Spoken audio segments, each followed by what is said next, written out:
O Senhor esteja convosco. Ele está no meio de nós. Proclamação do Evangelho de Jesus Cristo, segundo Marcos. Glória a vós, Senhor. Naquele tempo, Jesus voltou para casa com os seus discípulos, e de novo se reuniu tanta gente que eles nem sequer podiam comer. Quando souberam disso, os parentes de Jesus saíram para agarrá-lo, porque diziam que estava fora de si. Os mestres da lei, que tinham vindo de Jerusalém, diziam que ele estava possuído por Beelzebu e que pelo príncipe dos demônios ele expulsava os demônios. Então Jesus os chamou e falou-lhes em parábolas. Como é que Satanás pode expulsar a Satanás? Se um reino se divide contra si mesmo, ele não poderá manter-se. Se uma família se divide contra si mesma, ela não poderá manter-se. Assim, se Satanás se levanta contra si mesmo e se divide, não poderá sobreviver, mas será destruído. Ninguém pode entrar na casa de um homem forte para roubar seus bens sem antes o amarrar. Só depois poderá saquear sua casa. Em verdade vos digo, tudo será perdoado aos homens, tanto os pecados como qualquer blasfêmia que tiverem dito. Mas quem blasfemar contra o Espírito Santo nunca será perdoado, mas será culpado de um pecado eterno. Jesus falou isso porque diziam: ele está possuído por um espírito mau. Nisso chegaram sua mãe e seus irmãos. Eles ficaram do lado de fora e mandaram chamá-lo. Havia uma multidão sentada ao redor dele. Então lhe disseram: tua mãe e teus irmãos estão lá fora à tua procura. Ele respondeu: quem é minha mãe e quem são meus irmãos? E olhando para os que estavam sentados ao seu redor, disse: aqui estão minha mãe e meus irmãos. Quem faz a vontade de Deus, esse é meu irmão, minha irmã e minha mãe. Palavra da salvação. Glória a vós, Senhor.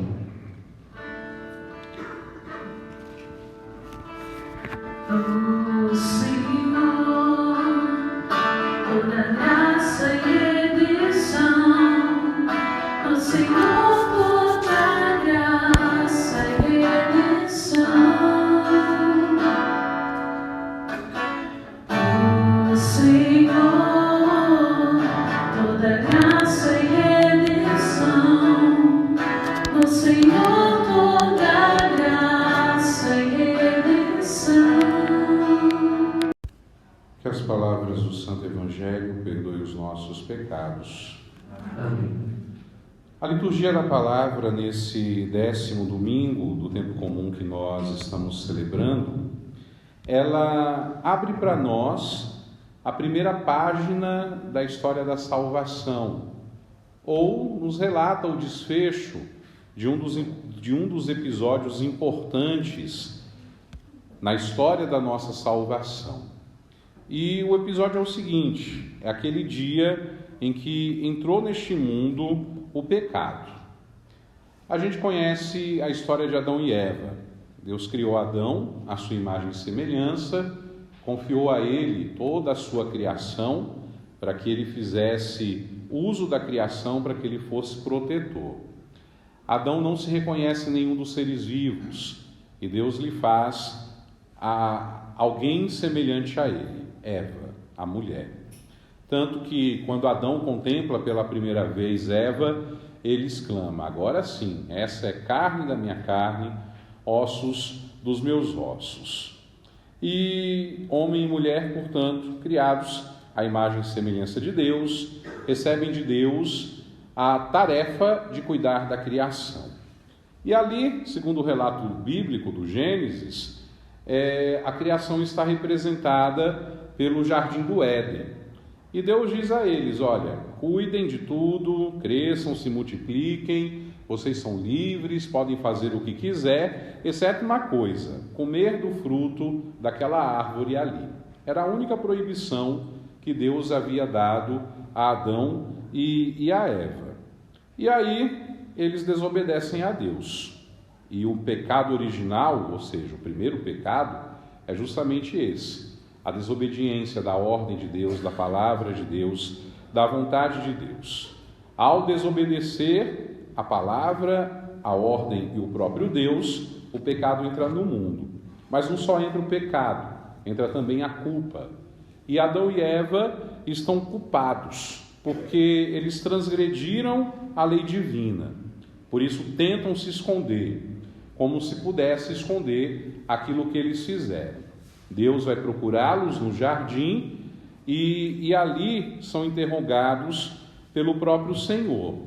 E a gente vê uma coisa que é muito importante, que vai representar o grande prejuízo que o pecado fez na humanidade. O famoso jogo do empurra-empurra. Quando Deus pergunta para Adão: o que foi que aconteceu? Adão logo culpa Eva: foi essa mulher que o Senhor me deu. E Eva, querendo se justificar, diz: não fui eu não, foi a serpente que me seduziu. E fica aí nesse jogo do empurra-empurra, ou seja, aquela cadeia do pecado a qual eles já estão ligados e acorrentados, a partir daquele momento vai se prolongar sobre toda a humanidade. Adão e Eva são nossos primeiros pais, somos descendentes de Adão e Eva. Por isso que a descendência de Adão e Eva vem a esse mundo com a marca do pecado original, que nós cristãos é fácil de resolver, ela é retirada, ela é removida da nossa vida através do sacramento do batismo. Deus precisa tomar ali uma posição em relação àquilo que aconteceu. Deus não pode simplesmente passar a mão na cabeça de Adão e de Eva, mas eles precisam aprender o quão importante é obedecer a Ele, obedecer Sua palavra, obedecer Sua voz. E embora pareça que Deus foi muito duro com Adão e Eva ao expulsá-los do paraíso, na verdade Ele se compadece deles. E enquanto, por outro lado, condena de modo definitivo e absoluto a serpente, que na Sagrada Escritura é o símbolo do diabo, de Satanás. E ele deixa entrever, também ao mesmo tempo, que ele está inclinado a salvar a humanidade. A leitura de Gênesis que nós escutamos, ela traz palavras de Deus que ao mesmo tempo palavras que se compadecem da humanidade, palavras que condenam o diabo, palavras que prometem salvação definitiva para a humanidade. Portanto, é uma promessa que o próprio Senhor faz e que Ele cumpre em nosso Senhor Jesus Cristo. Por isso, a gente ouvia o autor sagrado colocar nos lábios de Deus, ele dirigindo-se à serpente: eu colocarei inimizade entre ti e a mulher, entre a tua descendência e a dela, e um dia ela te esmagará a cabeça. Daquele exato momento, Satanás se tornou o eterno inimigo da humanidade. E assim, desde então, ele se esforça para fazer cada homem e cada mulher que nascem neste mundo, para que eles se percam, para que eles pereçam na realidade do pecado.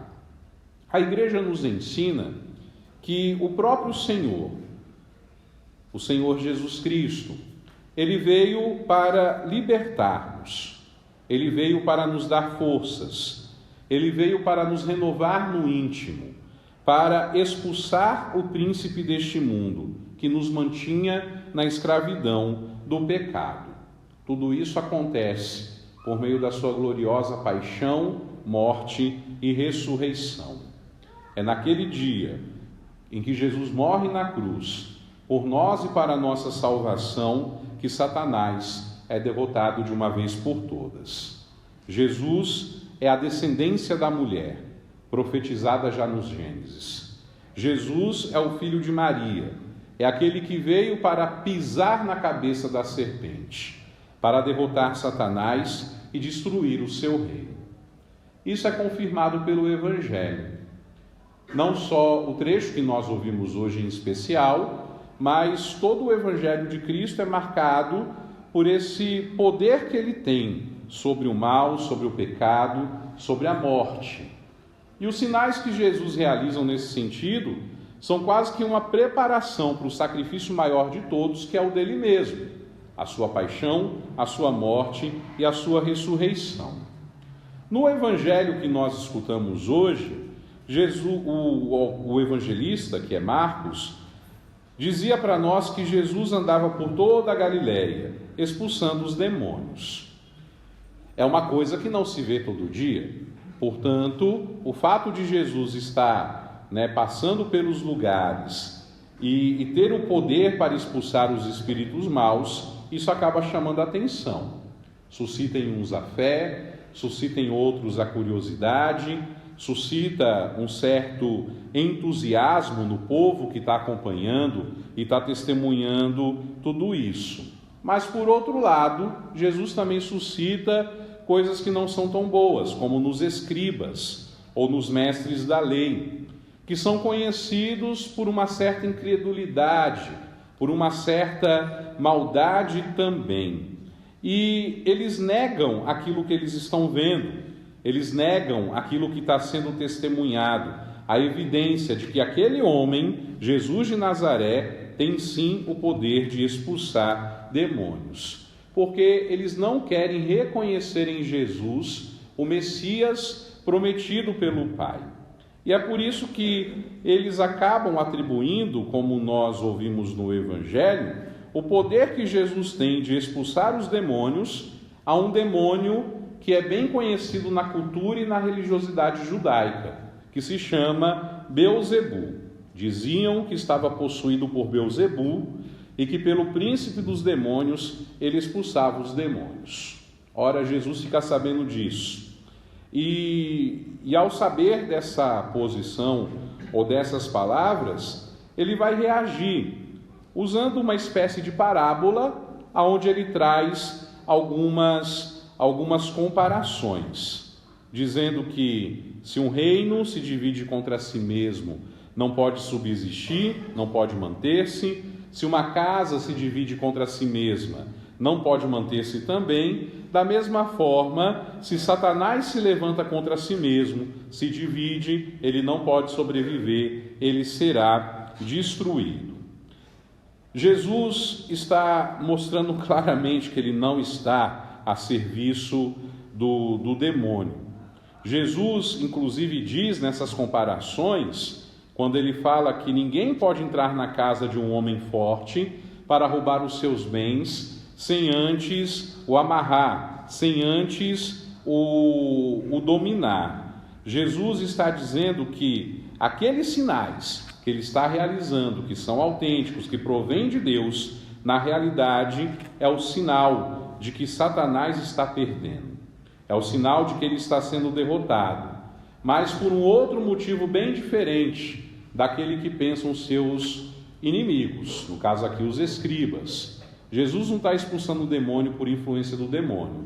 Jesus está expulsando o demônio porque ele é o homem forte, aquele que cuida da sua casa, aquele que é capaz de doar a sua vida. E a força de Cristo se manifesta na pregação do Evangelho, nos sinais que ele realiza e, sobretudo, na sua morte de cruz. Jesus é o homem forte porque ele traz em si o poder de ligar todas as coisas, de reunir o céu e a terra. E isso graças à virtude do Espírito Santo, que é operante nele. E ele termina esse debate com palavras que devem causar em nós o famoso dom do temor a Deus, porque são palavras tremendas. Quando ele diz que todos os pecados são perdoados, qualquer blasfêmia que se tiver dito tem perdão, mas quem blasfemar contra o Espírito Santo nunca será perdoado, porque será culpado de um pecado eterno. O único pecado que não tem perdão de fato é o pecado contra o Espírito Santo. E pecado contra o Espírito Santo é exatamente aquilo que os mestres da lei fizeram: atribuir ao diabo aquilo que é obra de Deus. Atribuir ao diabo aquilo que é obra do Espírito Santo. Esse é o pecado contra o Espírito Santo e é o único pecado que não tem perdão. E essas palavras de Jesus devem suscitar em nós temor a Deus, para que a gente não chegue nem perto do risco de pensar ou de imaginar que algum movimento que nasce na fé, na religiosidade, na igreja, não seja obra de Deus, porque tudo é obra de Deus. Mesmo que a gente considere do ponto de vista humano alguma coisa estranha, se está acontecendo, é porque Deus quis, e se é falso ou se não é verdadeiro, logo cai por terra e a gente não precisa ter essa preocupação. Mas os escribas, eles pecam contra o Espírito Santo, e é esse o risco que a gente deve nem pensar em correr, porque eles têm orgulho. E o orgulho deles nega e recusa aquilo que eles estão vendo, aquilo que não precisa de prova, aquilo que claramente é a ação de Deus.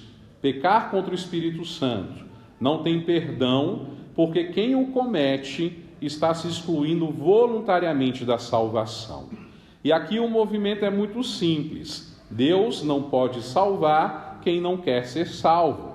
Deus só salva quem quer ser salvo, quem tem esse desejo. Se alguém atribui a obra de Deus ao diabo, essa pessoa, pecando contra o Espírito Santo, voluntariamente está dizendo: não quero ser salvo. E Deus não vai poder fazer nada, porque Ele respeita a nossa liberdade e também a nossa vontade. Mas fuja de nós, estarmos sequer longe do risco de atribuirmos alguma coisa de Deus ao diabo ou de pecarmos contra o Espírito Santo. Por isso, precisamos usar este dom do temor a Deus que existe em nós desde o dia do nosso batismo. É um episódio, no mínimo, pesado, diria eu, esse que o Evangelho traz.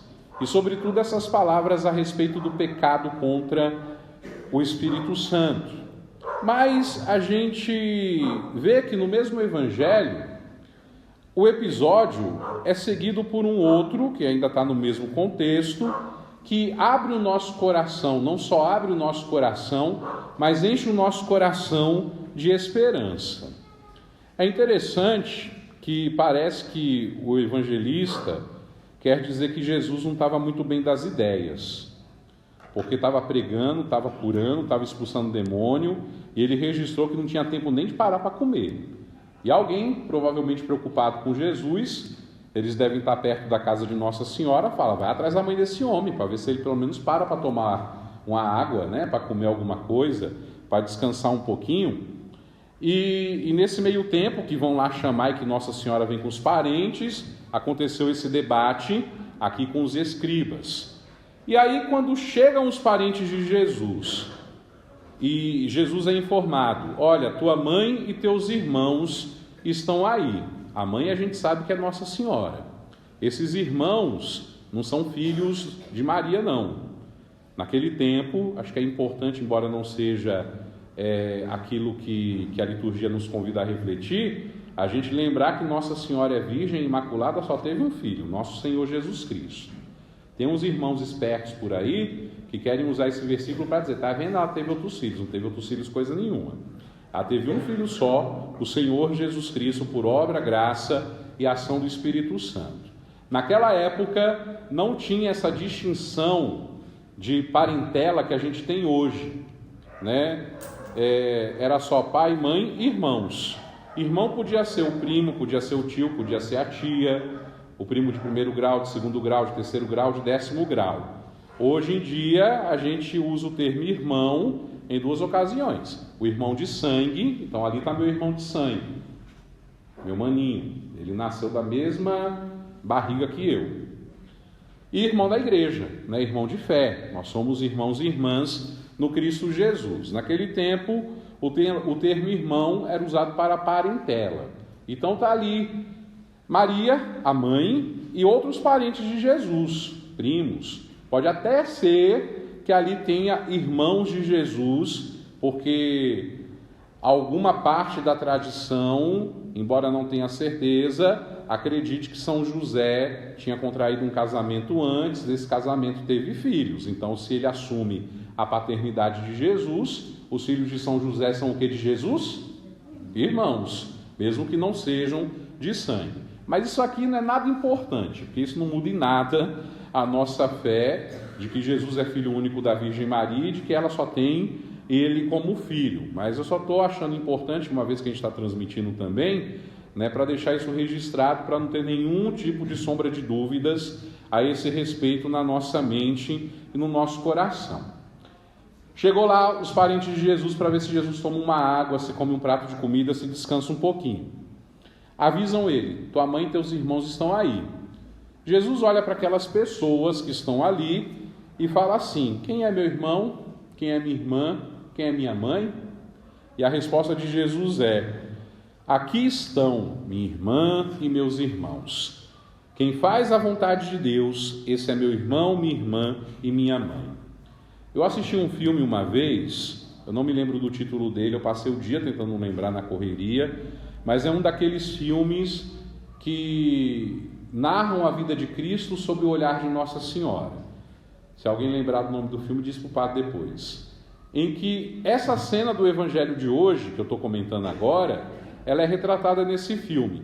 Maria chega com os parentes lá naquele lugar onde Jesus está pregando, avisam Jesus de que ela e eles estão lá. Jesus dá a resposta: meu irmão, minha irmã, minha mãe são aqueles que fazem a vontade de Deus.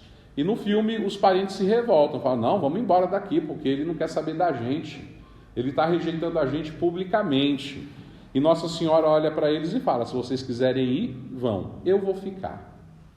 Porque se tem alguém que entende da vontade de Deus, esse alguém é Maria. E ela entendeu perfeitamente o que o seu filho estava dizendo. Mesmo porque, do ponto de vista humano, Jesus aprendeu sobre a vontade de Deus com quem? Com ela, com a Virgem Maria, com sua mãe. Porque lá na casa de Nazaré, no dia que o anjo chegou e se apresentou e fez a proposta a ela, a resposta foi: eis aqui a serva do Senhor, faça-se em mim a tua palavra, que é o mesmo de faça-se em mim a tua vontade. Por isso que no filme e também no Evangelho, Maria permanece ali. Ele sabe que Jesus não está rejeitando-a, ele sabe que Jesus não está rejeitando os seus, ela sabe que era preciso que Jesus ensinasse aquilo, porque ela já vivia aquilo com ele, na casa deles, e era a hora de, no ministério de Jesus, Jesus ensinar a respeito da vontade de Deus. Em outras palavras, o que Jesus está dizendo é que todos aqueles que seguem o seu exemplo, todos aqueles que abraçam a vontade do Pai, cumprem essa vontade perfeitamente, estão unidos a Ele, com vínculos tão íntimos que se comparam aos mais estreitos laços familiares, inclusive transcendem esses laços familiares, porque mais forte do que o sangue são os laços espirituais. Dessa união com Cristo, na única vontade do Pai, é que nós encontramos as forças necessárias para vencermos o diabo. O diabo já foi derrotado? Já. É o perdedor? É o perdedor. Mas São Pedro nos lembra na sua carta que ele anda perdido nesse mundo, procurando almas para colocar no caminho da perdição. A gente não deve dar ibope para o demônio, porque ele não tem poder nenhum na vida da gente. A gente não deve nem ter medo dele, porque nós somos comprados e salvos pelo sangue do Cordeiro derramado na cruz. Mas quem procura, acha. Por isso que é bom a gente vigiar e orar. E se vestir da armadura do cristão, que é a oração, que é o sangue de Cristo, que é a fé, para que a gente não tenha nenhum influxo do perdedor na nossa vida. Tem umas igrejas por aí que dá mais ibope para o diabo do que por Cristo. E acho que vocês já viram, né? Em alguns lugares aí. Parece que o pastor anda com um infeliz do lado, que é só chamar ele aparece. Credo, como é que pode uma pessoa como o demônio entrar num lugar sagrado, né? Tem muita gente que dá ibope para o demônio, e a gente não precisa se preocupar em dar ibope para ele, porque Jesus já venceu na cruz, a cabeça dele já foi esmagada. Ele é um perdedor inconformado que anda por aí buscando algumas almas bobinhas para se sentir alegre. Mas até essas almas bobinhas, quando percebe que estão nas mãos do demônio e levantar os olhos para o Cristo vem, dá 2 tapas na cara do cão e tira a alma das mãos dele, porque ele nos salvou e nos salvou de modo definitivo. A salvação de Cristo se estende em cada tempo, em cada geração. E a força para nós vencermos o capeta, para a gente lutar contra a tentação, contra o mal, é justamente imitar Cristo no seu cumprimento da vontade do Pai. É da união com Cristo, na única vontade do Pai, que nós temos forças para vencer o diabo e as suas seduções. Porque, como ele, com sua obediência até a morte e morte de cruz, reparou a desobediência de Adão e venceu o diabo, assim também nós venceremos, associando-nos à obediência do Salvador, mas não sem passar como ele pelo caminho da cruz. No trabalho dessa luta, que é contínua e é para toda a nossa vida, nós não podemos desanimar, porque nós nos apoiamos em Cristo, que é o vencedor. E nós sabemos que pelos méritos dele, nas palavras da segunda leitura da missa que nós escutamos, o mínimo sofrimento dessa vida nos proporciona um peso eterno de glória que a gente nem consegue explicar, porque Deus cuida de nós, Deus está conosco e nos atrai constantemente à sua presença. Pedimos, portanto, iluminados por Deus, iluminados pelo Evangelho, ao Senhor uma coisa muito simples, que Ele nos ensine a fazer a sua vontade. É esse o nosso pedido diante da liturgia da palavra nesse domingo. E a gente pede, e a gente acrescenta a esse pedido, melhor dizendo, a intercessão daquela que em tudo fez a vontade de Deus. Que Maria seja a nossa inspiração, para que em tudo na nossa vida a vontade de Deus esteja acima. E assim, vivendo a vontade de Deus, nós caminhemos nesse mundo como nós o somos de fato. Filhos e filhas de Deus, vencedores, porque o Cristo venceu por nós na cruz. Que a vontade de Deus seja aquilo que determina absolutamente tudo na nossa vida, na nossa história, no nosso caminho. Amém.